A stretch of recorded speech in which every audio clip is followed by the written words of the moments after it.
Football Show. Welcome to the Serbian Football Show podcast. This is your host, Milos speaking. Thank you all for joining us again this week on Spotify and on our YouTube channel at Serbian Football Show.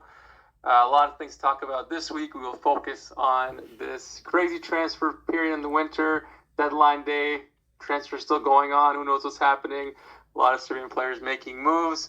To help me talk about it are a couple of my good friends here. Luka, where are you in the world this week? Hey man, freezing my butt off in Washington D.C., dude. Oh man, that's rough. Gonna get back down to Miami soon, hopefully. For sure. And somebody who's a lot warmer right now is our man from Adelaide, Veli. Velimir, what's up, buddy? Monty, I hope we're all safe and well.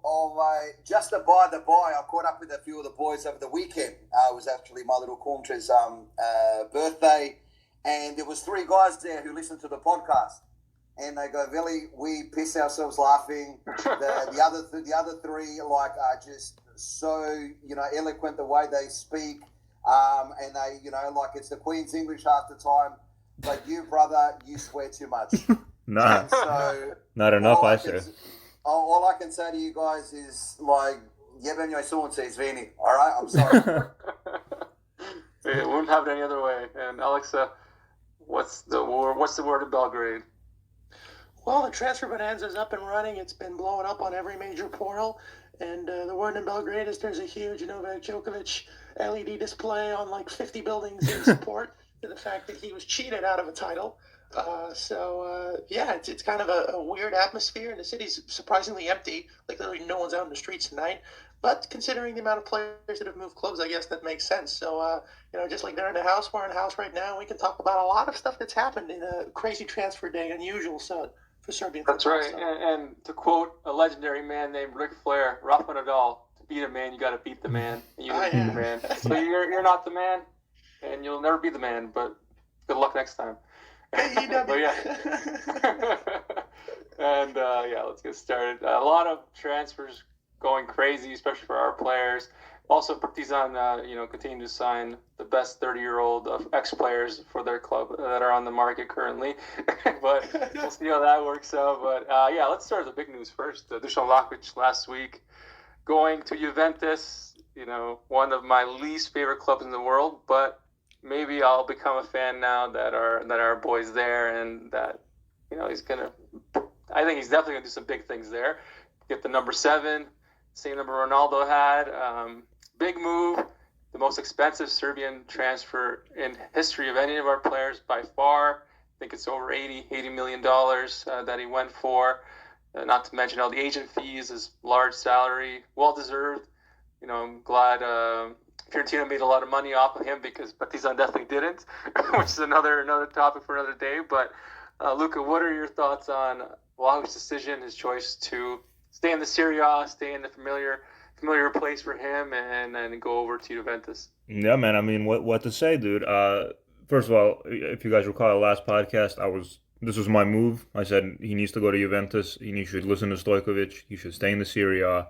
And I think Juventus is the perfect club for him. I was skeptical that Juventus could get him just because of the price tag, and maybe they'd want to try and wait till the summer.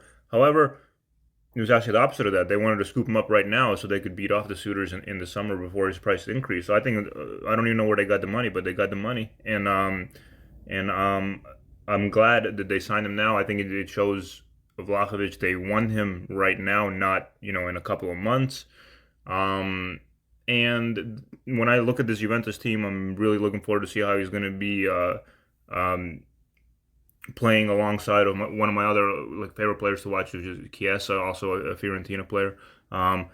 But plenty of talent on the team that could feed Vlahovic the ball. They could really make him do big things. And I think with this move, I mean, Juventus is definitely assured. Assured is a strong word, but they definitely have a much better chance of making Champions League and playing, and I think he obviously knows that. I'm super happy that he didn't go to Arsenal, because when I was looking at just the transfers that have declined Arsenal in this window and previous windows, I mean, that list is stacking. I think you can make a good argument that Arsenal is not a top-tier club anymore, because top-tier players don't want to go there anymore. And I think, obviously, it looks like Vlahovic had his mind made up. He wanted to go to Juventus. He wanted to stay in the Serie A. Very happy for him. Expecting very, very big things. I think even as much as Juventus paid for him, I still think they got a value for Vlahovic, and I think he's about to show that. For sure, and yeah, you're right. I mean, the thing is, he's staying in the familiar surroundings. He knows the league. He's going to score a lot of goals. There's no doubt. Juventus, they've been a bit up and down this season, but they should have more than enough to get into the Champions League. And at the end of the day, that's what most players want. They want that opportunity to play in the Champions League, and he's probably going to get that. Veli, how do you feel about the decision Vlahovic has made? Listen, let's get something, let's address the white elephant in the room. Let's talk about a topic that no one really wants to talk about, but, it's on everyone's mind, that's for sure. Dusan Vlahovic has really nice hair. Have you guys ever noticed that? Like when he plays and he sweats and all that type of stuff, like, I'm thinking I'm a little bit follically challenged. I hope your wife is not listening right now, by the way. But she has no interest in football, and that's why you stay married for so long, right? Oh my God. And he has really nice hair. I swear to God, you want to put a bow tie on him and a pair of glasses, and he could be teaching modern European history at Cambridge University or something like that, right? But all bullshit aside, listen, I think the key was Champions League football. The fact that you could play it year in and year out. At the end of the day, all the Australian Serbs from Sydney to Perth, from Brisbane to Adelaide, are going to, be tuning into, our Twitter feed, our podcast, the telecast on the TV to see how Dusan Vlahovic is going to go for Juventus. There's no doubt there, right? The little bit of I would have loved to have seen him in the Premier League just so people outside the Serbian diaspora can see how good this kid is. It freaks me out that he's only 21, 22, isn't he? He's got time. Like, he's got so much, in front of him. And that is the big thing to, look forward to. Milos, you've already just addressed this. He does make me sad, and this might be, like a little off topic on the back end of this pod. The amount of little money that Partizan make out of this transfer, that does give me the shits, right? Because, we'll talk about this a little bit later, but the whole transfer system has changed. The transfer fee structure has changed. The way these things are paid is all changed, and we can, get into that detail later. But, I do get a bit shitty that Partizan only get, is it safe to say, a symbolic gesture out of that massive transfer. And, I would probably think that his agent would be getting 3 to 4 to 5 times more than what Partizan would be getting. Oh, yeah. But I think it's a good fit. I hope he is challenged enough by it, because he's not going to a new country. He's not going to a new league. He's not going to new grounds or anything like that. So I hope it's enough of a challenge for him. I think a lot of you guys have, and a lot of our fans who listen to the pod have read all those aftermath type articles that Ronaldo didn't leave the best legacy at Juventus because of that massive dominant ego in the dressing room. I don't think Vlahovic will bring that. So I just see good things for Dusan Vlahovic. So, all power to him. I'm a massive crediting the fact that he took advice from one of our greatest ever footballers and of all time that Serbia has ever produced. And the fact is he will end up being one of our greatest managers as well, because let's face it, when it comes to management, he has quite a legacy to reach. So I'm really happy that he did that. To me, it shows a little bit of humility and it shows a little bit of humbleness and willing to learn. So all power to him. Yeah, for sure. I mean, great to listen. He listened to Pixie, and I think at the end of the day, Vlahovic, what sets him apart from a lot of other younger players or a lot of other hyped up players is his mentality. Like, he's very serious. He's very focused. He is a killer. Literally, like his focus, his maturity, they're all next level. Pixie said the same thing. When he first met him with the national team last year, he said that he's much more mature than his age would suggest. And when you see him on the pitch, you see him off the pitch, his behavior, everything just screams that he's the ultimate professional. And I think that's what sets him apart, and that's what's going to make this transition, this superstardom, or whatever you want to call it, it's going to make it easier for him than maybe for some of our other players who are not as mentally strong or as disciplined, who might crumble in this type of situation. Oxa, what are your thoughts on this move? Well, first of all, I would like to rebut Veli's point regarding the symbolic fee, because considering our transfer budget, that makes about 40% of the transfer budget, so it's not so symbolic for us. But that's a story for a different time. No, I'm talking about symbolic. How much of the percentage of that actual transfer fee? Do you know what I mean? Partizan deserve more, right? It's incredible that it wasn't more. It's incredible it wasn't a 10% fee. It's ridiculous. I understand that. That's huge money for Partizan. But it can be more. It should be more. And our future contracts and our future transfers need to give these Serbian clubs more. And I hope there's a way that can be addressed in the future. But Alex Zvini, brother, keep going. No, it's fine. The personal frustration comes into the fact he signed a preliminary contract with Fiorentina in 2017. We had him on the books for 6 months and he didn't play a single fixture during that first half of the season. Idiot logic, but whatever, that's for another time. Regarding the move, I was hoping he would go somewhere else. I made the pitch for Arsenal because I thought that it was the sensible move, and I thought that the way that they were building with Arteta, especially now that Aubameyang has left, and I believe he's left for Barcelona, the spot freed up, so I thought, all right, they're going to make a move for him. But he stayed in Juventus, and I think that ultimately it makes sense, and trying to look at it from the prism of comparing it to Luka Jovic, for example, because a lot of people wanted to do that. I think that there are some key differences with that transfer to this one.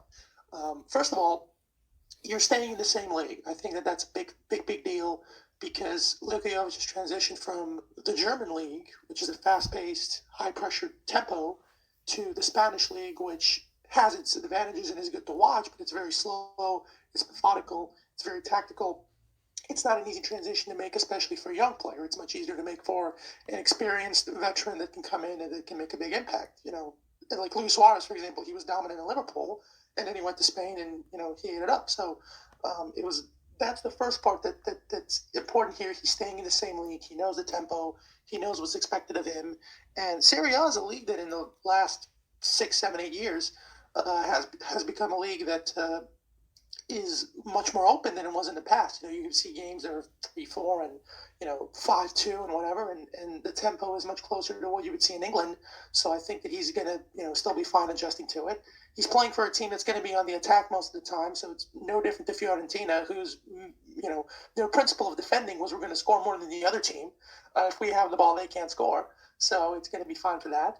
Second of all, he's going to a team that is going to build around it. Luka Jovic went to a team that had Karim Benzema. They had just let Ronaldo go. He was one of the swarm of many signings they had that summer. I think they signed Eden Hazard that summer. They signed Eder Militao. I think Thibaut Courtois might have even come in that summer. So he was one of the guys. Whereas this is like the main move that all of the Juventus officials and the front office have been working for a good while now. And he's the main guy. He took Ronaldo's number, which I love. I love how he just does not give a shit about how people perceive it. He's just like, I'm going to score, and I'm the best, and I'm the baddest in the pitch, and there's nothing anybody can do about it. And he just exudes that confidence that you guys were talking about, where he knows he's the best, and it's just up to him to prove he's the best. And third of all, I think that the key situation here is that Dusan Vlahovic, and Luka Jovic, they both came from smaller teams in their respective leagues. But Dusan Vlahovic has the physical tools that I said can make him a star anywhere. Like Luka Jovic has got his incredible set of skills. He's tremendous with the ball at his feet. He's a great finisher, much better at playing with his back to the goal. But Dusan Vlahovic is always said he's 6'3", 6'4", runs like a sprinter. He's got an unbelievable amount of power in his shot. He's got deceptive acceleration. He's plays stronger than you think he does, and he's hard to stop. He's just a menace in the box. He's a menace away from the box. He's good on counterattacks. He has a complete game physically and technically that makes it very, very difficult to stop. And I think that he's more focused at this age. I don't know if he's better than Luka Jovic, but I would say he's much more focused. I think he's much more determined to prove himself. I think that he's going to a team that we'll see what happens. I mean, he's got a good strike partner, Alvaro Morata, who's going to thrive off of having someone who's going to, be a clinical finisher. Because Alvaro Morata can do everything except basically be a consistent finisher. He's great at holding the ball. He's a tremendous passer. Great at his defensive work rate. Can score if he needs to. And now if you pair him up with Vlahovic, you've got a perfect 1-2 punch right there. And I love Alvaro Morata. So I think it's a good thing in that sense. The rest of the team is kind of a helter-skelter mashup because Allegri just came back after 2-year absence, and they're still trying to pick up the pieces of the failures during the Ronaldo era, so I think it's going to take time. But they made some changes in their front office, which I think are for the better. I think to build something for the long term. And I'm excited for it. I think he's going to propel them into the Champions League very easily. I think that they're going to be a force to be reckoned with for a good while now. I think that they have the resources needed to counter the point that you made, Lucas. Sometimes, due to the demand, the fees in the winter transfer window can actually be much higher than the fees you get in the summer, because in the summer, you're near a contract expiring. In the winter, you're still in the middle of the season, and if you want to go get somebody, you really got to pay top dollar, and they want to. A few clubs are desperate because they might be wanting to get into the top 4 or trying to fight off relegation. So there are a few clubs that are desperate. But I think the competition in the summer would just be much more because there were clubs that wanted to sign him. Now they just couldn't. Maybe they couldn't afford him or didn't have space or whatever it may be. Yeah. You know what I mean? It was the clubs would have gone up from like top 10 to like all the major clubs in the world. Probably. Exactly. I think City and Real Madrid haven't gone for him, but I think by the end of the season they would have gone for him at some point. So I think it just depends on they saw that they needed him because they've had a lot of draws in this part of the season, and we'll see what happens. I think it's kind of a misconception to make the assumption that Allegri plays defensively. The team around him, I think. It's an interesting matchup because I think if they can work together individually, this team of Juventus is much weaker than the teams they've had in the past. But if Allegri can get them to work together, they could actually be a great unit. You can also make the counter argument that they need to get stronger, especially in the midfield and especially in the creative areas. Chiesa notwithstanding. So it's an interesting period ahead of them. But what they're going to do is they're going to feed him the ball. They're going to trust him. I think that they've worked very hard to get him in there. I think that he relishes the prospect of playing there. I think that it's not like Luka Jovic who showed up. It was kind of, I don't want to say he was scared, but he was just kind of overwhelmed by the whole thing. And it's like, you're playing for Real Madrid and you show up to keep you up and there's 50,000 people in the stadium and you're one of the guys. Dusan Vlahovic. Alexa, I just get the feeling that Dusan Vlahovic application to his profession would be a lot greater than Luka Jovic's ever was. I'm not sure if you guys remember, I don't do it, but it struck me at the time when he went to Real Madrid. Hey, Luka Jovic made more entries into the social pages and about his relationships and heavens knows what than he was about goal scoring or something like that. And I just don't see that with Dusan Vlahovic. What you see with him is how he's training on public holidays and warming down, warming up and all that type of stuff. I just think Vlahovic's application to his profession is what's going to maybe propel him to that elite level. Not to mention he gets pissed off when he gets substituted after he scores a brace. Right. You need that. You need guys that are going to be – they're not going to be satisfied if they've scored 2 goals. They're going to think about the one chance they missed. So a lot of it has to do with your mental application. A lot of times in football, guys, they're great talents underachieve and vice versa depending on their application. And I'm not trying to take digs at Luka Jovic because he has worked hard to play for Madrid and he has taken steps forward. I don't want to make him like, he's lazy. But I think it just depends on the place you go.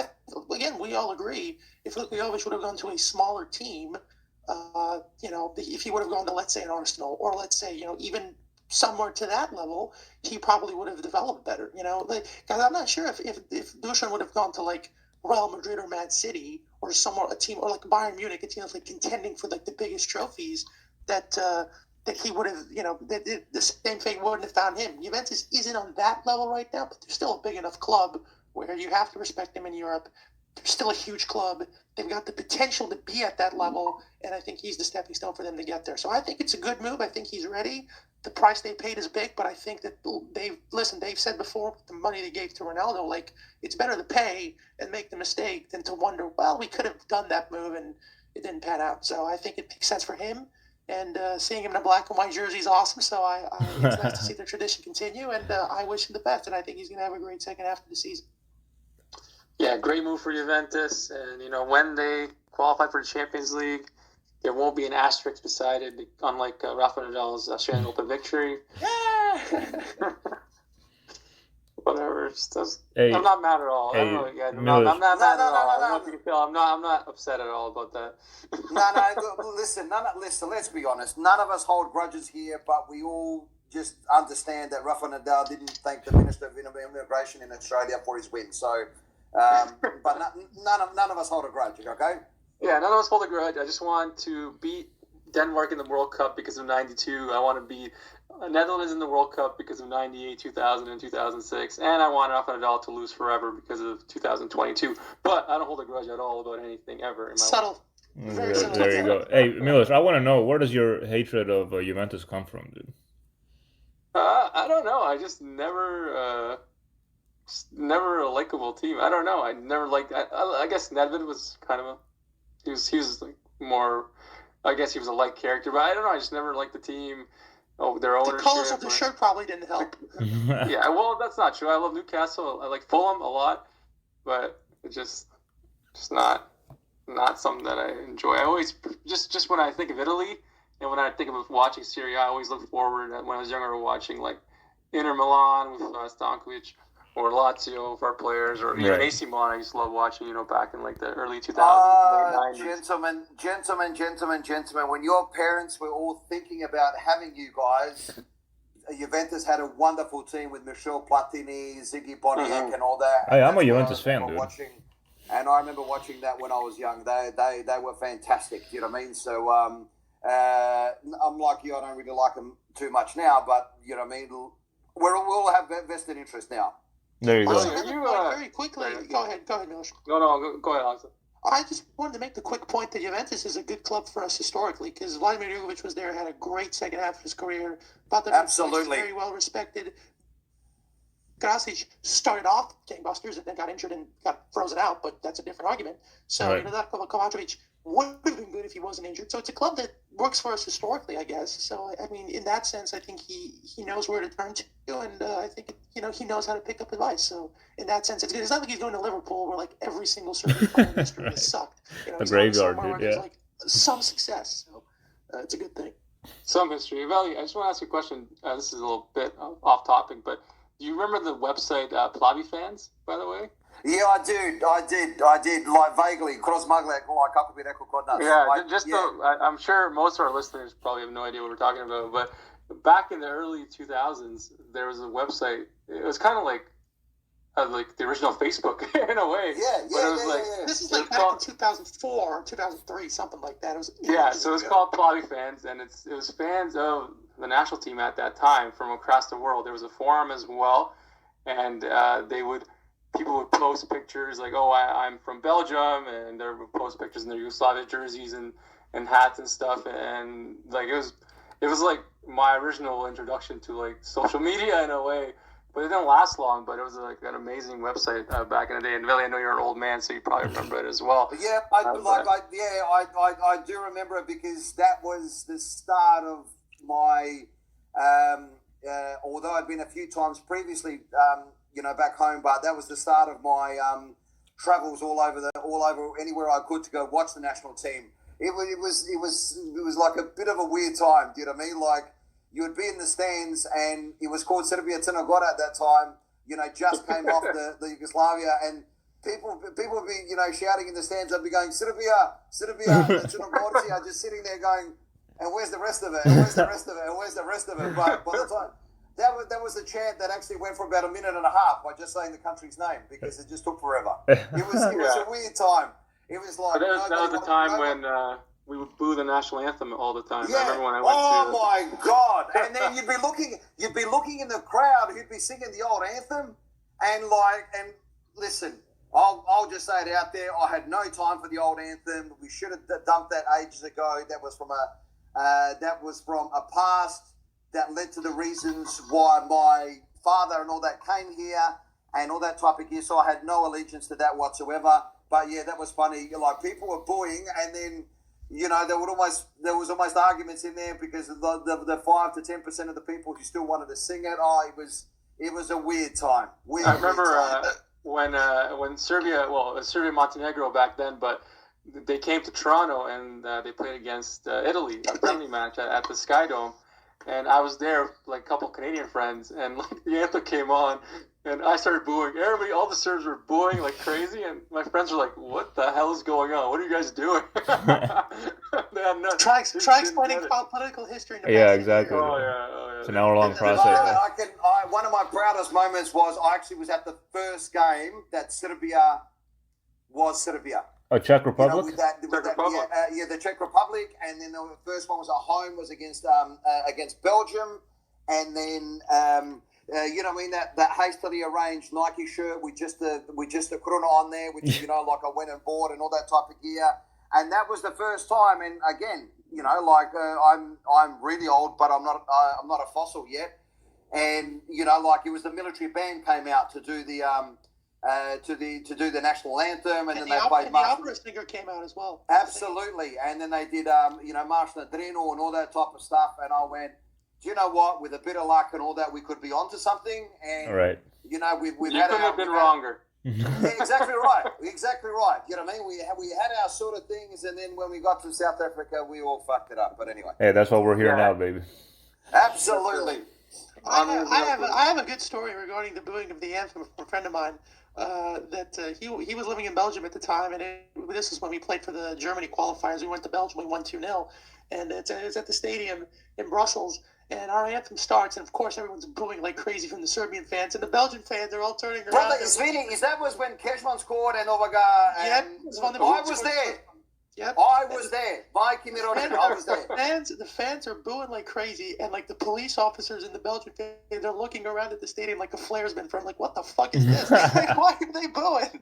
And it was just like, and then the fans afterwards started asking, like, why are you booing? And then he starts explaining to them after like 40 minutes. They're like, I don't understand a single thing, but good for you that you have so much history. So, exactly. Dude, have I got a story about that game? But it could take a while, and I actually want the listeners to stay on the podcast. You know what I mean? So maybe if we've got nothing to talk about, which is highly unlikely, I'll say that story. But anyway, maybe we'll save it for the shout-outs. But yeah, I just wanted to bring up. I don't know why you remind me of Plavi fans, but that was an amazing website. If any of you guys out there who are a bit older, like Veli, have like any screenshots of that website, that'd be amazing if you can tweet it over to Serbian Footy.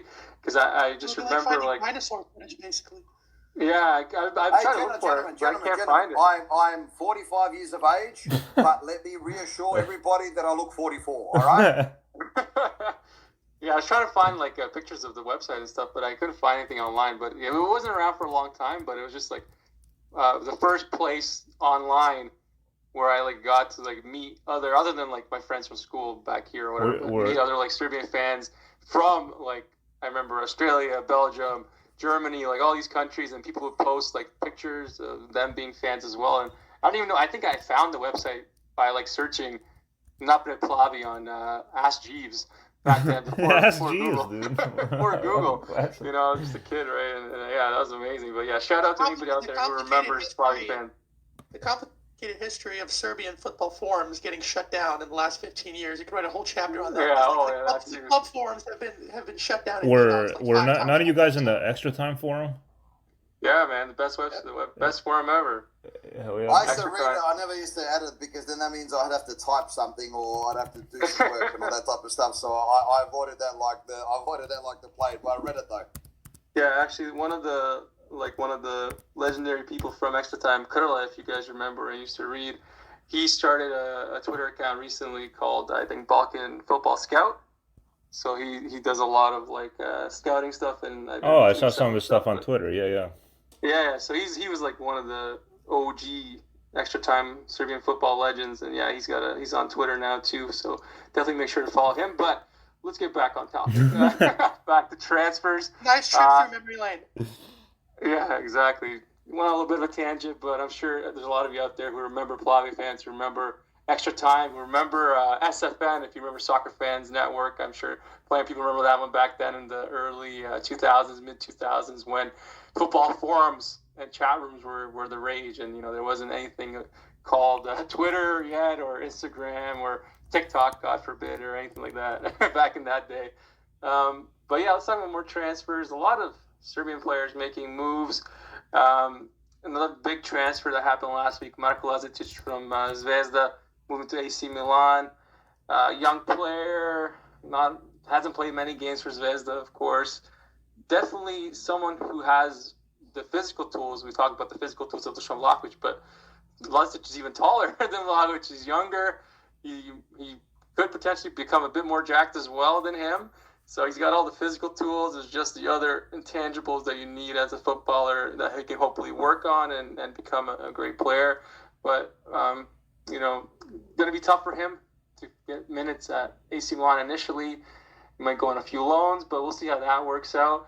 Luka, what do you think about the Lazetic transfer? And are there any other transfers this week or today that have caught your attention for Serbian players? Yeah, man. The Lazetic one was interesting because I think it was for quite a sum of money, if I'm not mistaken, right? I think it was like 4 or 5 million euros. So I can see, and correct me if I'm wrong there, but I can see how that would be appealing to Zvezda. Obviously, you don't want to see a young striker go to a massive team like AC Milan, but on the other hand, I mean, they do have some aging strikers, and he could learn a lot, from Giroud and Ibrahimovic, of course. And he's got a build like Ibrahimovic. So, it could be interesting. Let's see what happens. At least Zvezda got paid a decent amount, and he gets to play alongside some greats. Let's see what happens, man. I mean, this is one of those like shots in the dark. Maybe he develops like. Could be like Vlahovic, where you forget him for a little bit, and then all of a sudden he just hits the ground running.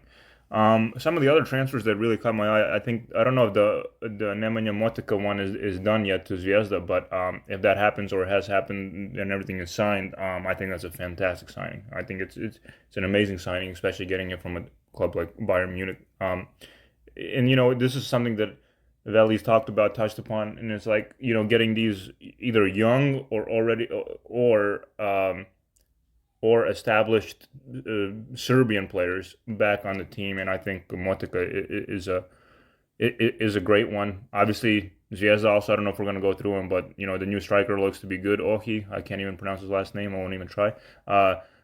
Looks to be decent. I think he scored against Shakhtar Donetsk in a friendly very recently. 3 goals in 3 games. Yeah, looking pretty serious. Yeah, and he looks to be a presence on the pitch for sure.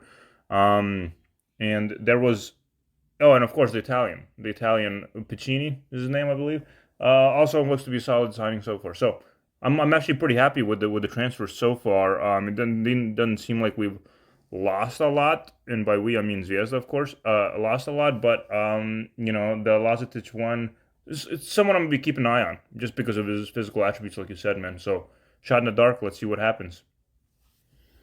Yeah, good gamble for AC Milan. He's got all the tools, as we mentioned. He could turn out to be really good. We'll see how he develops there. Hopefully, he's got the right head on his shoulders and the right people around him to make sure he's working hard and that he can make it in a club like that, because it definitely won't be easy for him. But, at the end of the day, he's also going to have some help there. Rade Krunic, well, I guess we can't call him a Bosnian player because he's Serbian, but he plays for the Bosnian national team. But, he played in the Serbian league, Serbian guys, so I'm sure he'll help him out. And Zlatan, of course, is always looking out for Balkan players whenever he plays with them most of the time. So I'm sure he'll be a big help to him as well. He's going to learn a lot there. So we'll see what happens there. Veli, what are your thoughts on the Lazetic transfer, and what are some of your thoughts on this transfer period in general for Serbian clubs and players? Yeah, so it's a couple of things. I think one thing that we need to all talk about, again, and I'm not talking literally to us three, the transfer system has changed now in Europe. Agents are massively involved. Everyone wants to become an agent. And the fact is that everyone's pushing their cause, whether it's the cause that right for the player or not, heaven will only know. The way that transfers are paid now, there are many clubs now and who are either facilitating or wanting to go into the installment type system. Contracts are different now, whereby onward sales, original clubs or feeder clubs are getting a percentage. So the whole thing about transfers has changed. And the fact that what's also happened is that back in the day, I used to remember the 8, 9, 10, 12, and the multiples go on, $1 million transfers from clubs from Eastern Europe don't exist. They are now halved, if not made a third. And now we're seeing these very, very small transfer fees that are being paid for any player out of Eastern Europe, and let alone Serbia.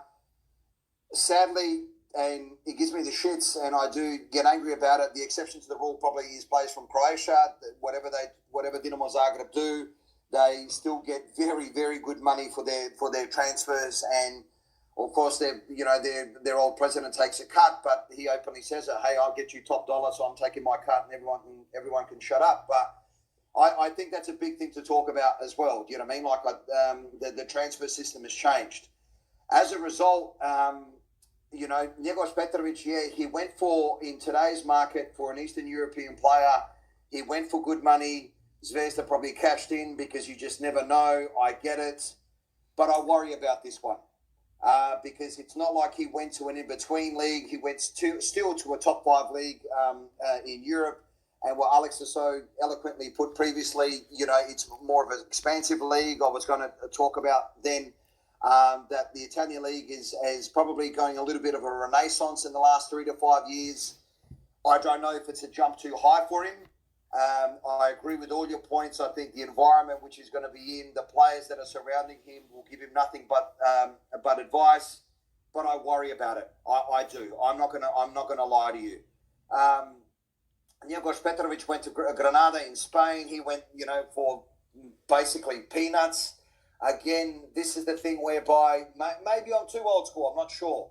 I would have loved him to stay in Serbia in both, just to get a lot more league games, get a lot more derbies into their leagues, get a lot more European competition, European Springs, all that type of stuff. The pressure, get that into their system before they go abroad. But I know that these guys who run all of our clubs are just cashing in. Again, the young kid Motica from Bayern. So that this is the thing. So if we bring him to Zvezda, we've got to play him. We've got to play him. We've got to expose him. We've got to give him the game time. So it's great on paper, and I think a journalist, gets a hard on that he can now report on this and all that type of stuff. But now, if Zvezda's dužnost or Zvezda's duty is to play the young man. So that's what I want to see done. You know what I mean? But sadly, to me, I think gone are the days where you got those bigger transfers out of Serbian clubs. Just out of I looked at, and Bog da mu duša prosti. I looked at Goran Bunjetric. I think you guys remember that elegant midfielder that played for Zvezda and went to Tottenham afterwards. I still think he went for 6, 7, 8 million euros at the time, and that was really decent coin then. And that was the last time I can think of a large, Alex will definitely correct me if I'm wrong, type transfer, because I've seen the ones. Yeah, because the thing is I've seen the ones fail. Right, I saw Adam Jalic go to Partizan, from Partizan to Manchester United. That failed. Perica Vujanovic went, to Real Madrid. That failed. Because I've seen too many of the failures, and I don't wish that upon any of our kids. You guys know me well enough, and Luka knows me well enough, and all that type of stuff. I want every one of our players to succeed. I know that's not rational, and I know that's not realistic. But I want them all to succeed. I just hope, and we've talked about this discussion point previously on the pod, I want these guys to make good career choices. And if you make good career choices, you need good advice. And I hope, like what we talked about previously on the pod, there can be more people that maybe take Dusan Vlahovic's lead and listen to the right people within Serbian football to make the best career decisions for themselves. I know Alex will talk about this in better detail, but I see that warms my heart. Ljubomir Fejsa is a fantastic, solid professional who's made a really good career in Europe, but he's now 33, 34. Alex, correct me if I'm wrong. He's going back to Partizan and hopefully see out his playing days in Partizan. He will add a lot of experience, add a lot of know-how, especially to the younger players. And he is an extremely decent professional. And I can only see him strengthen the squad of Partizan and I think Partizan have made, which they are prone to do, very wise decisions. And so, again, I think all credit to them, and it'll be good to see Ljubomir Fejsa back in a Partizan shirt. Definitely, Fejsa, great player. Just have to wonder if I know his last bit of time with Benfica was marred with injuries, and I'm not sure how he did in the Middle East, but hopefully he can stay healthy and be able to contribute, because if he can stay on the pitch, of course he's going to add a lot to Partizan, and he's going to make their midfield much better than they are without him. And you're right, Veli, about Motika. I don't know, the transfer's not official yet, but it seems like it's official. So if you're going to spend all that money on this 18-year-old kid, you better play him to get that investment back.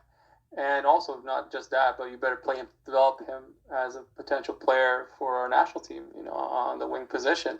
And it is definitely a risky transfer because he technically has not played, real professional football yet. I mean, he's played for Bayern Munich 2 and dominated at that level, but that's the German third division, which is a far cry from even the 2 Bundesliga, let alone La Bundesliga.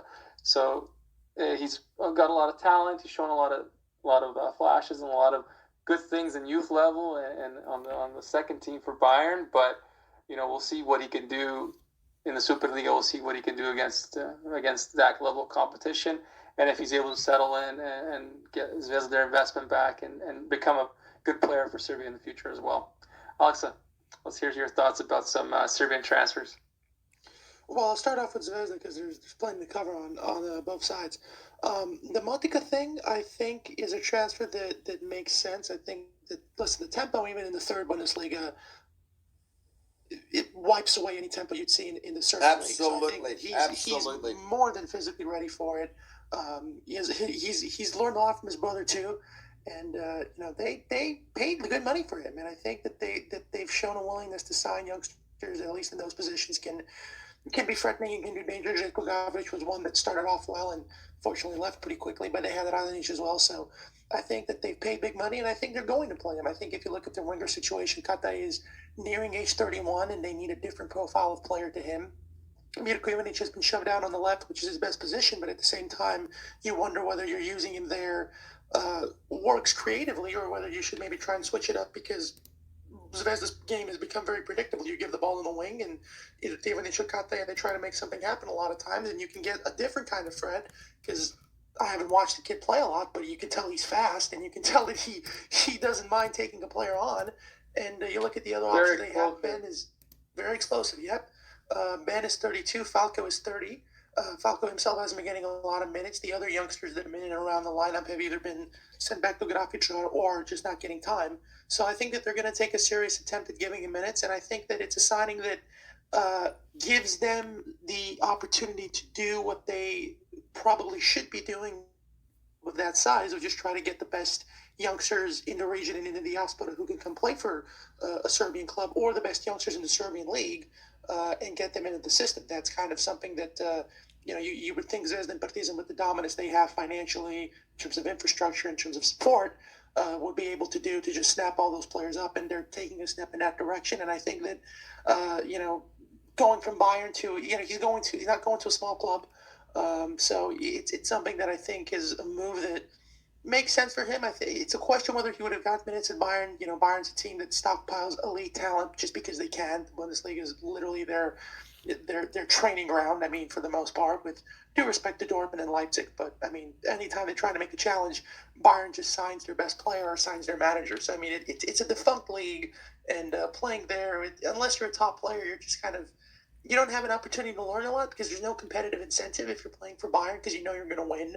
You're not going to take steps forward. He wouldn't have gotten minutes in the Champions League even in years down the line, because there are some. You look at Bayern's bench, there are Champions League starters on the bench that aren't just getting minutes because they've got Lewandowski as a starter, or they've got Gnabry or Thomas Müller or someone like that. So it's defunct to stay in a team like that, and I think it's a move that makes sense for him, and hopefully opens the door for other youngsters, at least opens the door to come back. The Yahi signing, everything I've seen of the guy, he looks great, which sucks for us, but he looks like a proper number 9. He's deceptively quick. Like they said, he's got a tremendous acceleration, great first touch, He's been scoring goals in bunches in the preseason. I think that's usually a good sign. If you can get off the ground running early, a lot of times that usually means you're going to be pretty good down the line, whether it's immediately after you've started that purple patch or whether it takes time. I think that he's going to be the signing that they've been looking for a long time. And ultimately, look at the strikers they have. They signed Dusan Vlahovic. They loaned Diony. They've still got Milan Pavkov, who you have to keep because that type of a good luck charm. You don't find guys like that can just invent goals out of nothing. So the position, whilst the quality at striker wasn't that great, ultimately the wages and the status and just the expectations were such that Lazetic probably wouldn't have gotten minutes.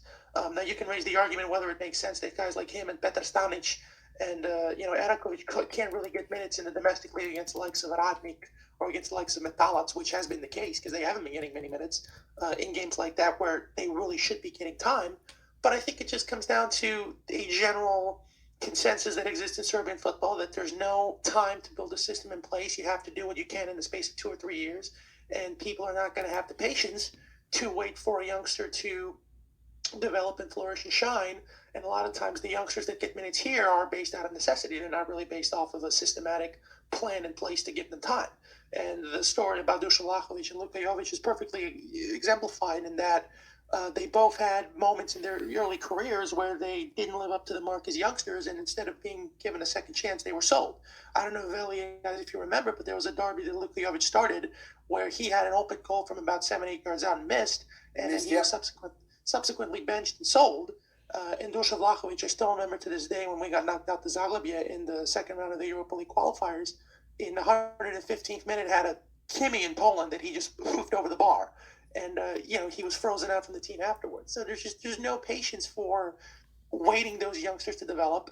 But I think that, if you don't have the patience for it, I think it's fine. I think you have to try and find a good place for the youngsters to play, and you have to get good money for them. At least in the case of Lazetic, did that because he's going to a team that has got 2 aging strikers. I think they're going to be willing to give him time. You pay $5 million or $4 million, how much they paid for him. It's not huge money, but it's not a small chunk of change. Right.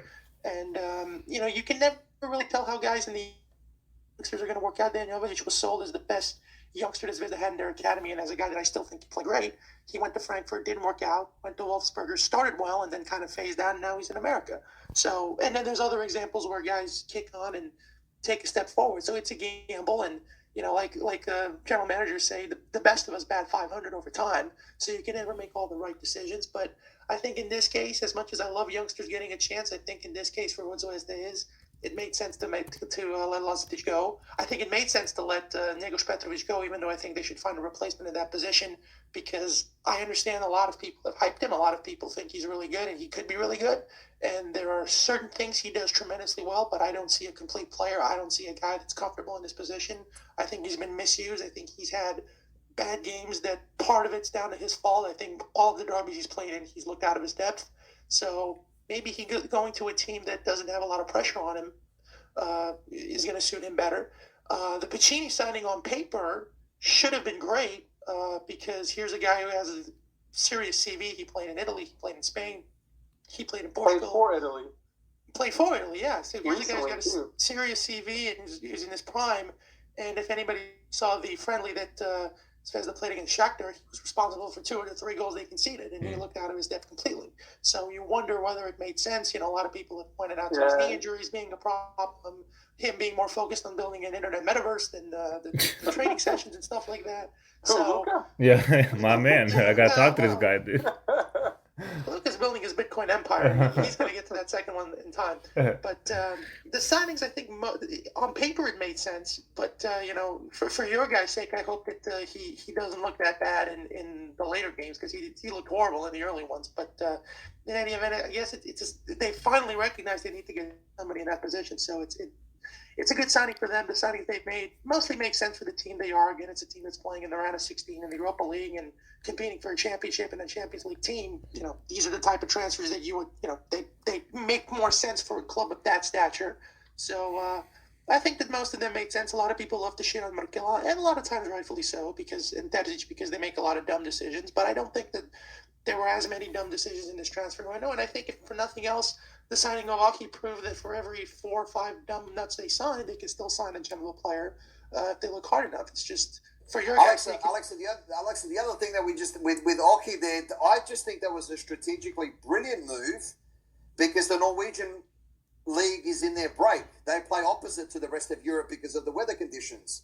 So they play during the European summer, and then there was a player there, obviously, who had good goal-scoring pedigree in one of the Scandinavian leagues, who was available and just sitting there. And so I hope that Zvezda's strategic move in getting him is going to work out really, really well. Sorry, brother, but I just thought I'd add that in.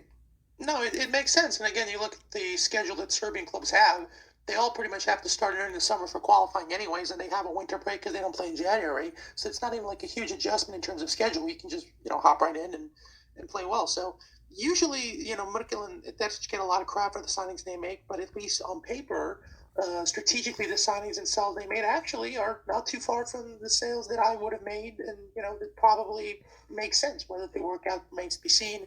Obviously, remains to be seen what happens with Stankovic if he's going to leave at the end of the season and someone else comes in. It's a completely different strip formation and just approach. And again, it is a help when you've got a legendary ex-player who can, who's recognized world over. It can help to motivate guys. It's much more enticing when Stankovic is the one who approaches you than Vladan Milojevic. And I respect Vladan Milojevic, Right. but it's just not that name. So the signings make sense. From our side, I guess if you want to go to Partizan side, the signings that were made, I mean, the bar has been set so obscenely low that the fact that we're getting Jomir Fejsa and Marko Lazetic back is actually, for me, seen as a success because our transfer policy is the equivalent of me playing FIFA Ultimate Team and looking where all our ex-players are in all the European leagues and just stacking them in my squad. I'm like, okay, that makes sense. I don't care about the chemistry. I don't care about anything. We're just, let's just play. And it is what it is at the end of the day. Jomir Fejsa, I think if he's fit, I think is going to be a big signing. I think that he was treated way too harshly in his first term with us. I think that he was, that the songs that were sung about him and the price tag he was paid, because he was paid over $1 million, which at that time was a lot of money. But he was a very solid player for us, and somebody did a great thread even now when they saw him play for Al Ahly and Benfica, that his ability to spray diagonal passes and his ability to positionally cover the lines defensively in an 11-on-11 situation is something that is A, still at a very good level, and B, something that we desperately need because we've been playing with Milojevic as a DM. He's not a DM. He doesn't hold positions well. He gets caught out. He's not physically ready. If Jomir Fejsa can be physically ready to, Veli, you'll appreciate this. If you remember when you guys signed Siniša Mihajlovic, he didn't play most of the domestic games, but all the big Champions League games and European Cup games, he was basically the guy that was signed for those games. And I'm hoping that Jomir Fejsa is the same thing here, where we signed for the Sparta Prague game, we signed him for the Derby, and I think that his ability to hold position and his ability, he's still strong enough to hold the ball off. So, and the experience that he has, and another thing is that a lot of this team either doesn't have a strong trophy CV or they don't have a winning mentality. Italy have made the point, this is a team that's won all the times when it matters, which is complete horseshit. It's a lie. This is a team that's choked away a lot of stuff.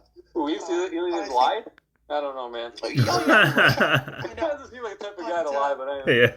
Yeah, but it's here's a guy who's got 10 trophies in 3 or 4 different countries, and a guy who's played a lot of times for the national team, and a guy that, the only thing that annoys me is like, well, when Partizan calls you, you sign anytime. No, dude, we were chasing you for 3 years. You should have just gone out and said what Milojevic said. And basically, Milojevic went out and said that when he signed, I signed because these are the best conditions for me, and I was paid the most money, and I That's like right. it. Buddy, the guy went to Saudi Arabia first, and then he came back. Like that tells you, the level of priority. And hopefully, Fejsa isn't using the same fitness regimen to get fit for the season that he did. To get fit for national team games, because if we remember how many times that guy pulled out with injury every time he called up.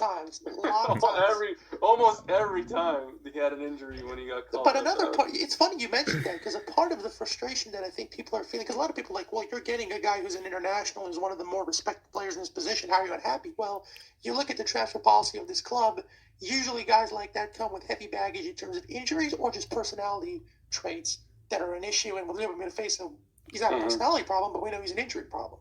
So the question is how much he can take steps forward.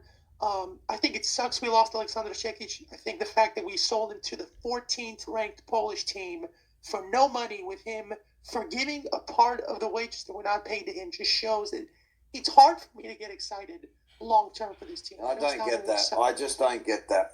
Far You know, out. I get it. I'm just happy he's gonna get paid. That's all. He's gonna go to Poland. They'll pay him. And He's gonna get a paycheck. Good for him, He's a guy man. that worked his ass off. Like when he came in and he was like one of the most criticized guys in the team to one of the most beloved guys in the roster. We wouldn't have been in the Conference League if he didn't score in the 90th minutes against Sochi to take us to extra time. And he's a guy who was a great fighter, was a great defensive mid for some very important games, great in every single derby he played in. And I think if we would have kept him and added these two guys, I think it would have been an awesome window because you guys remember I was screaming we need defensive midfielders. And in some way that we did address that because Marko Lazetic is a good player.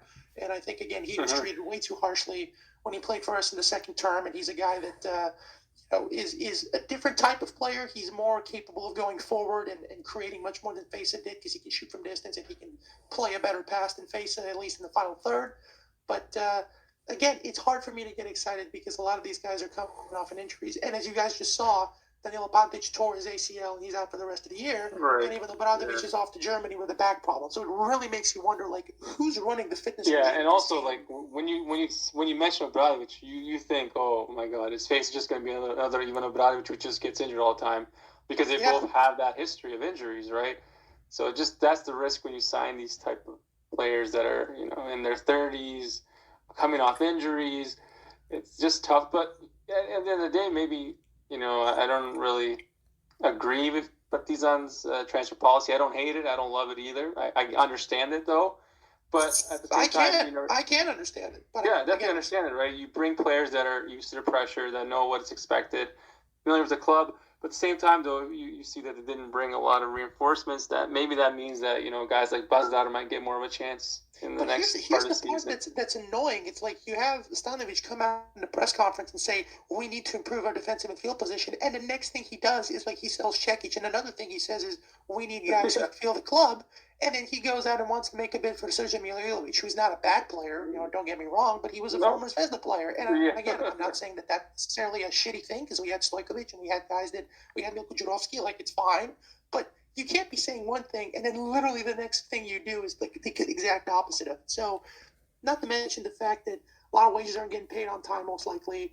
I don't get that. I don't get that. Maybe it's just an our mentality, but for God's sake, the guys, a person's done something for you, pay him.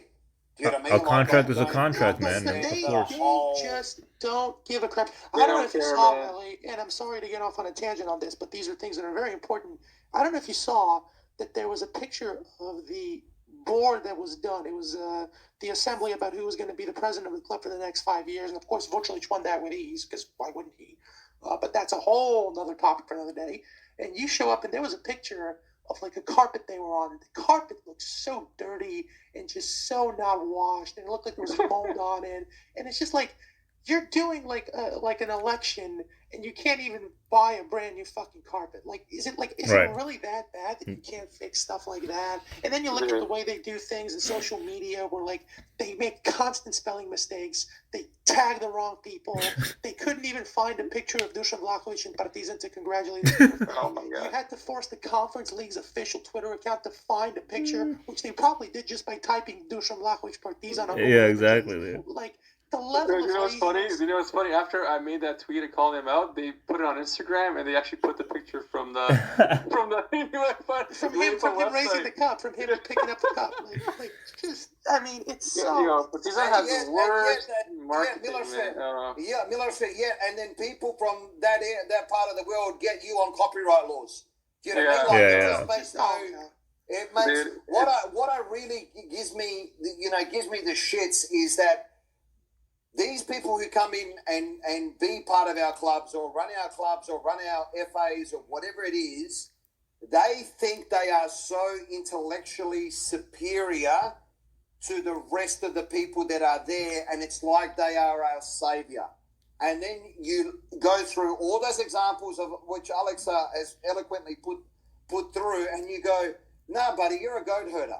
You know what I mean? Like, please make someone in there that is going to be just competent at their role, right? Because another thing that's important to mention, sorry to interrupt, there's a thing, the Mustafa Hasanagic, I don't know if you guys know him. He was the striker, one of the for the legendary '66 team that went to the Cup final against Real Madrid. He said, "I haven't been to the club in 5 years." Fakhret Nemanovic, who was the former good goalkeeper for us in the late '80s, he showed up like for the first time in Serbia after 30 years. He hasn't been in the club. Like, you can't do that stuff. And it's like you look at the comparison with like the basketball team, for example, where you've got Željko Obradović and Vlade Divac, Žarko Paspaj, Novica Veličković, you've got Sasha Đorđević, you've got all these legends. Like, we have our fair share of ex-players and legends who love us. Like, we give them no love, we give them no treatment. We've burned out every single one of our ex-players who was a manager or who was in a position of power. And it's just very hard for me to get excited. And again, because people constantly are like, well, you're first position in the league. You've gotten out of the group in Europe. You've got youngsters that you can sell. Like, what's the deal? You look at just how completely... It's all so fragile. That's why it's all so fragile and so disinterested. Hanging on a thread. No plan, no system. It's like you can't base your transfer policy off of just like ex-players and free agents. Like, that's a horrendous transfer policy. Like, if you played Football Manager for the first time with like a League 2 team, you wouldn't do that. So I don't and Zvezda is no better. Zvezda is no better. Let's just remember what they did to Boachi. They owed him $250,000. This is a guy that gave up that amount of money. And think of all the things he did for the club while he was there. One of the best foreigners ever played for the club. Amazing striker. So many key goals. And they couldn't pay him out, $250,000 after all the goals he scored to get them to Europe, to get them all that money in their pockets. By the way, the $250,000 that they spent for like celebrating the league title could have easily gone to him. No, we're just going to show off for the league title. For fireworks, pyro. But the thing is, though, is these presidents, whether it's Terzic or Partizan, like, first of all, when the elections come up for presidents, mate, there's a list a mile long, right, for who wants to become president, this, that, and everything else. And the way they talk to people, whether it be journalists, most of the time it is journalists, we all understand that, they treat them with utter disdain because they have this delusion in their head that they are elite, right, and they are there because they're the only people who know how to do the right thing for the interests of the club. And they're untouchable. They can't do anything. Yeah, and they fuck it up the most. Really? Right, you know what I mean? Like, it's, what is the big deal of, like, getting a few cameras there, employing a few photographers and all that? Yeah, if Omerovic does come back to the club, shake his hands, welcome back, put it up on Twitter. Like a spelling mistake. That's inexcusable in this modern world because you got spell check. Right? And that can be programmed. Even Belly has spell check. Absolutely. Yeah, well, go on. All right. And I'll mention two things as well. When Vucelic came out and said Stanovic just extended his contract to the 1924 season. So that just shows you he has no clue where he's at. Also to mention the fact that Zvezdan Terzic has the gall, the nerve, the unmitigated bravery to come out and say, "Oh, it sucks that Dragan Stojkovic doesn't call me." I'm like, good that he doesn't call you. Why the fuck would he call you, bro? Why would he call you for anything? You've got to understand. So you've got to understand this is like that's, and again, I'm not trying to be something that I'm not either. But Zvezdan Terzic is not Dragan Stojkovic's level. Oh, hell no. You know what I mean? Like, as a man, he's as not a even in footballer, the same stratosphere, as the an same administrator, as anything. He can't sit at that table.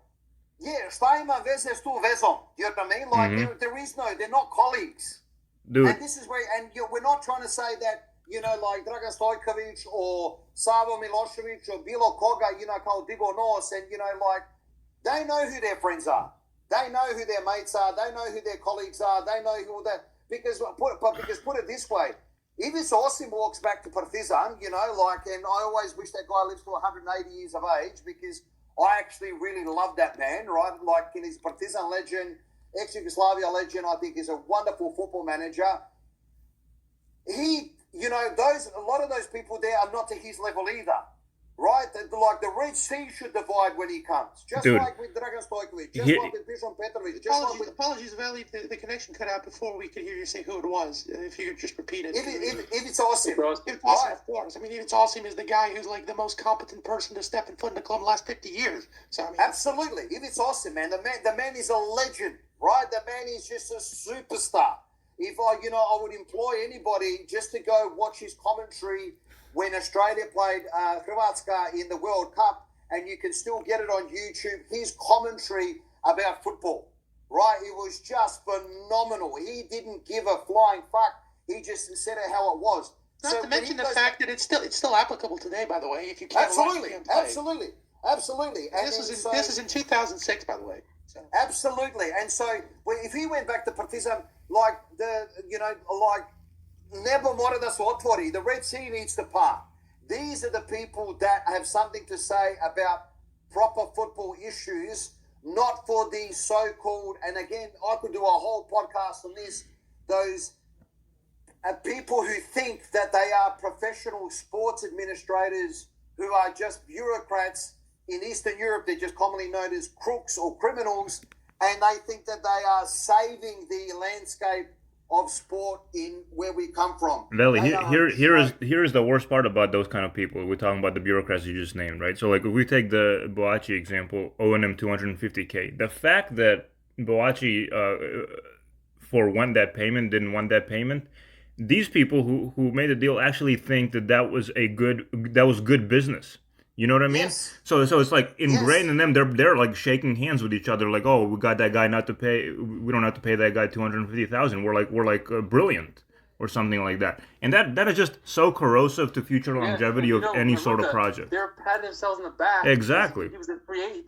They made him a free agent, so he can sign wherever he wants. Right. Well, if you paid him, maybe he wouldn't fucking leave. Yeah. Like, yeah, and like saying for a transfer fee, you would have made $1.5 million or $2 million. Exactly. This really, really pains me. Really pains me. But I agree with it.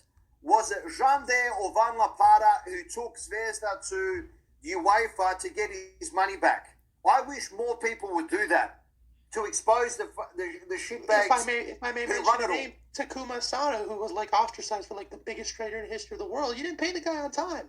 Deal with it. You know, he took you to court, and then they come out and say, we have the best legal team. He had no right to leave, blah, blah, whatever. He's now in the Bundesliga. Has there been any sign of it? No, of course not. Because put it this way, when these people are waiting for their cut, trust me, they're not waiting very long. Yeah, exactly. They're getting paid on time. Straight away. Right. They want it straight away. So stop talking to us like we're stupid, right? It's just not the case. Like, I'll never forget this. And we've had this discussion on, pod a million times over. To me, and I love football, and I love my basketball, and I love the water polo, handball, everything. As soon as I see our anthem, as soon as I see a national shirt of ours, I'll watch two snails going down the footpath, right? Like, I love it. Okay, there is something seriously wrong with me. I love it. Okay? But when you go and see the stupidity that what we do, one that I'll never forget as long as I live. I went to Moldova to watch Serbia versus Moldova. We won 3-0 in Chisinau, 3, 4, 5 years ago. And there was about 30 people from the FA that were there. Now, Zokoi Razloga, I don't understand what they would all need to be there for. Well, I do, but it's not good for FCC Airways. It's not really. I know. Yeah, brother, they were there on a junket. That's what the slang is called here in Australia. Do you know what I mean? Like, they were there for the free ride, the free experience, because they're not paying for it, right? Exactly. So, a few cocktails. It's a party. Absolutely. So, I'm thinking to myself, again, if for me. If the choice between is a new stadium and 3 new children's hospitals within Serbia, I'm still picking the hospitals. Do you know what I mean? That's where my heart is, because I know that if we go build a new stadium and we get our hooligans in there to rip up the seats and all that type of stuff, it gives me the shits. Right. Not to mention the stadium's going to be in the middle of nowhere. No one's going to fill it after the national team. So it's just going to be a big parking lot for birds to shit on. Dude, it's not like the national team could fill it anyway. I mean, we get about 2,000 players right now. We got 5,000 people in our last 3 games combined. Yeah. So I mean, it's stuff like this just doesn't make me excited because there's no plan and no system. I think it was Jander or Van La Parra who went to UEFA to get the monies that was owed him. I wish Richmond Boyachi did that.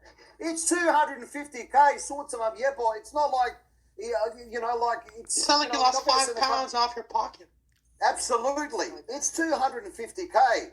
like, budi pošten jednom u životu i, you know, ako čovjek zaslužio, platimo ga. You know, like, it's just... I mean, a contract's a contract, dude. I don't know, like, what the hell they're doing over there, but, like, if you sign, you're going to pay him the fucking... fucking... And, that's why we're going in, and, you know, like, if we run it properly, maybe Njegos Petrovic doesn't go for $1 million. You know, 1.5 million euros, you know, to Granada in Spain. Maybe he goes for 7, 8 in 18 months' time. Because if you blood him, you develop him, you nurture him, you coach him, and, you know, for all these famed academies that Zvezda or Partizan or Vojvodina do have, that's what we've got to try to aim for. Not to mention that we've gotten very, very little use out of it. The same thing for Marko Lazetic, who I was about to mention. It's like, oh, we're keeping him. Well, there's no plan. There's no system. He's not going to play. And even if we sold him in, like, down the line, you know that the $6 million we got now, at most, is going to be 7 or 8 down the line. They're going to take the money, and he's going to turn out to be a star, and it's going to be useless. So it's not like great business. They didn't sell him. It's like they don't know what they're going to do with him. They might sell him, like, the transfer window, as far as I know, for the Serbian league is still active. They might sell him in the summer. It might leave us with 1 striker, especially if Ricardo leaves. Then we'll be on 0 strikers. And it's like, we're going to sell him because he's an add-on. It's a good offer. He's not going to get minutes, blah, blah, blah. Like, how much use did we get out of Dusan Vlahovic? Like I said, he was benched in 2017. He spent 6 months frozen out. We got nothing out of it. Mitrovic was there for 1 season. Like, But that guy always knew what's his name, Ilya, that Vlahovic was a world-class player. But just kind of just had him on the bench and let him rot at Partizan and sold him for peanuts. If I say it's going to rain 100 times, eventually... No. But of course, it's easy to say that after the fact when he just became the biggest, like, Serbian signing of all time. You know what I mean? Then it's like, oh, I always knew he was going to be a magnificent world star. Yeah, he always knew. Yeah. And it's also, just to finish the point, Ellie, and then I'll let you go, it's like, you look at the team that we have right now, we've got Nemanja Jovic, who's got serious potential. Samet Bauer has scored a shitload of goals in the U, Franks. We've got youngsters who can play in various positions. There's no plan. There's no structure. It's like we're going to loan you out, you're going to get minutes. It's not like we're going to build around you for the next season. It's just sell it. And there's no plan that we're going to sell him for a few months down the line. There's no thing. They've been forcing this stupid idea of we're going to sell him now, and then we're going to keep him on loan for 6 months, and then we're going to play him. What's the point of keeping the guy on loan for 6 months when you're building for next season? He's not even going to be there. Right. So even that worked once. It worked once with Dusan Vlahovic because we didn't have anybody else in that position. The thing that worked once, they've been trying it, like, every single player we've sold since then, and it's backfired on us. And it's like they keep insisting because they don't know what else to do. So all these things make it harder for me to get excited. And like I said, we're first in the league table. We've got a big European game coming up. You know, fans should be excited. Records are being set. We've got a passionate guy on the bench. Yada yada yada. What's the point when, especially if you consider the fact that you've got a direct spot in the Champions League in 2 years, and we're going to go into Champions League qualifiers? Can you imagine going into Champions League qualifiers with that team that can't last 60 minutes on the pitch? We're going to get slaughtered by the first series team we went in. Alexa, brate, rođeni, this is where I get it. So it's in 2 years' time we might, a Serbian club, Zvezda, Partizan, or, Radnik Surdulica are going into the Champions League, right? In 2 years' time, Njegos Petrovic needs to be 24 years of age at the prime of his, at the start of his powers, shining on the European stage at the Champions League. This is what I'm trying to say. There is no plan anywhere. Like, it's just Band-Aid solution. Robbing Peter to pay Paul. Right, so we're not going to pay Richmond Barger $250,000, but we'll go quickly sell off Njegos Petrovic for $1.5 million. I'm just saying, I'm only using him as an example because he's recent right there in front of our nose. But it could be Janko, Marko, anybody. Now, this is the problem that we have within that Serbian football structure, is that it's always just Band-Aid solution, Band-Aid solution, Band-Aid solution. We use the national team as a development academy, right? And this is how many times that I've gone through my life and learned stuff. 1998, we make the World Cup in France, right? The then colours had to be reverted to navy blue due to sponsors, so you wouldn't take the exposure of France, right? Who had the same apparel sponsor and who were the host nation. So we wore a navy blue shirt. Like, what the fuck? Okay, we blooded a young Dejan Stankovic and a young Perica Ognjenovic into the national team before they were ready, and we left the highest, the leading goal scorer in France at that time. We didn't even pick him, so we could on-sell it off so the crooks can make their money. Now, one of those transfers... Ante Drobnjak, who was in Bordeaux. Yeah, Ante Drobnjak, yeah. He was for Lens. He played for Lens that year, right? He was top goal scorer in France. He was fucking ready, waiting, bagging goals in for fun. Okay? And so we blooded a young Perica Ognjanovic and a young Dejan Stankovic. Okay, Dejan Stankovic worked, Perica Ognjanovic didn't. And I will never forget a video I saw of which the Singapore national team was playing against Jagodina in a friendly international that was organised by the ex-Yugoslavia goalkeeper Radojko Avramovic. Perica Ognjanovic was 30 years of age, walking around the pitch. It was embarrassing, right? It was embarrassing. So why can't we be in a situation where these transfers are made at the right time for the benefit of everybody involved to make a win-win situation? But you know what? That takes time. That takes planning, and that takes hard work. And that sometimes we're not prepared. And that sometimes we're not prepared to do. And a final point I'll make, Milos, before we end it, because we went off on a tangent. You made the tweet towards the Fulham guys that were like, well, why aren't we going to the Serbian market tapping into it? Well, they could be tapping into it and stealing all our guys at 18, and they're going to be getting underdeveloped raw guys that aren't getting any minutes. So, people are saying 11th for 12th league. Well, it's not really 11th for 12th league. It's two clubs that are holding it up, and the other 14 is like, God, apart from Drukani, all right, fair enough, and Desance, who are doing fine. It's like 3.5 clubs that are doing anything, and the rest of the league is like, how are you guys even professional? Like, there's no systems, there's no structure, there's no planning. So the occasional good things that happen are things that just, there's no system and no structure. They just happen. And it's hard for you to get as excited as you'd like to be. You know, Zvezda's playing important games. Partizan's playing important games. Of course we're going to cheer. Of course we're going to support. Of course we're going to believe we're going to win every game. But realistically, there's very little system and very little structure and very little long-term planning. And in order to have success in things, you have to have some sort of a system in place. Like Pixie, he had an idea, he had a vision, he had some system in place, and he achieved it. It's not that hard, and they just keep making it hard, and it's annoying. So, that's right. What it is. And guys, only we can change. Only we can turn a deadline day special into another rant about the Serbian football establishment.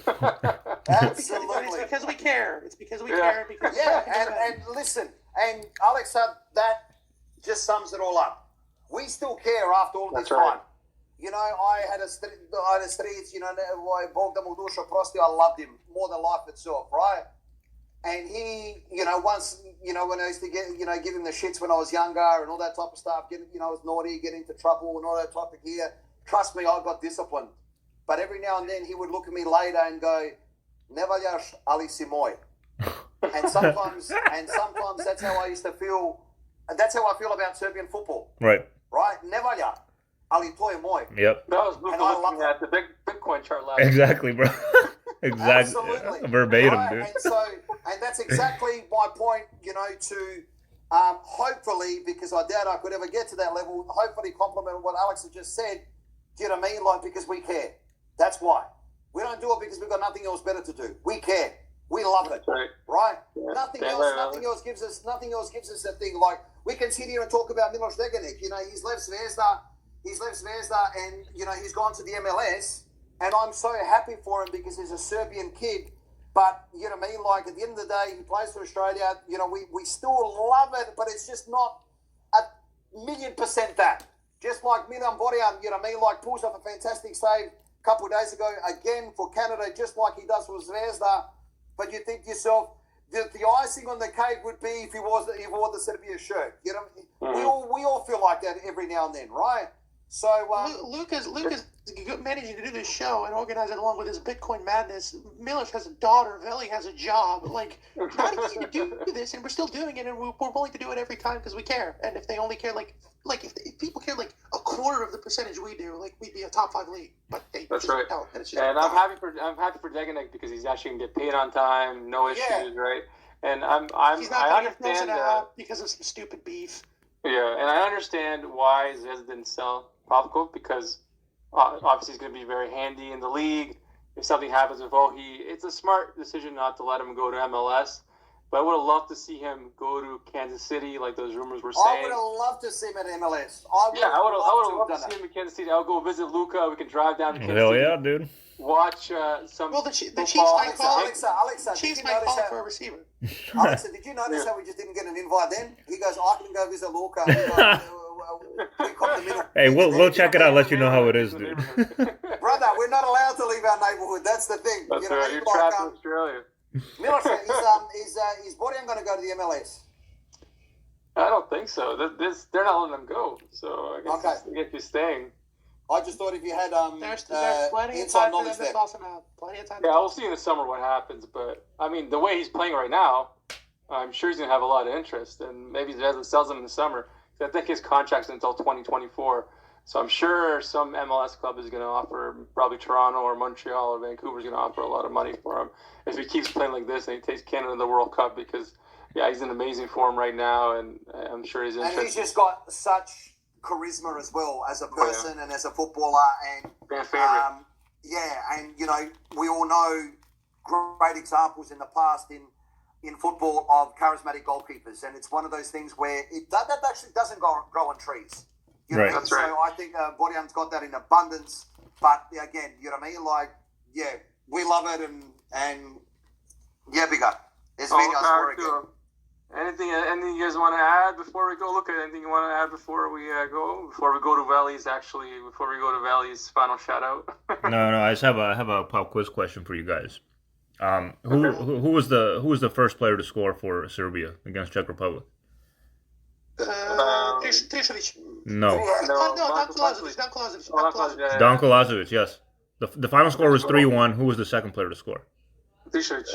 No. Pantelić. Pantelić, and then Trišović. 3-0. Yeah. Hey, that was the pop quiz, man. Go ahead, Veli, take it Actually, away. the first player to score was Milan Bišović because it was an own goal. That was 1-0. Oh yeah, right. I forgot about that. That's right. You guys can't beat me. Hey, that's why you got a Twitter account, bro. New pop quiz question every week. Yeah.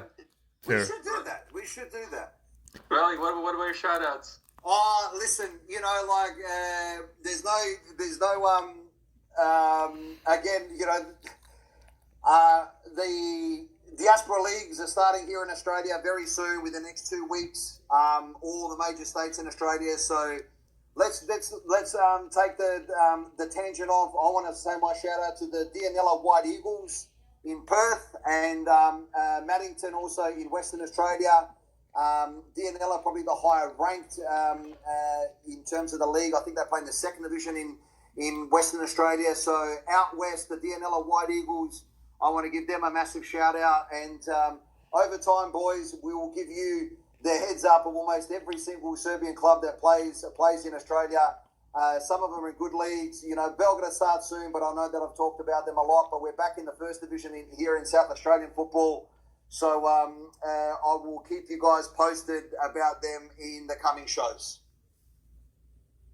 Then right, good luck to all our clubs in Australia and all the Aussie Serbs listening, of course. And great show this week. You know what I want to know? I actually want to know they can get in touch with our Twitter account. I want our Serbian clubs in other parts of the world that are in diaspora to get in touch with us and to say hello.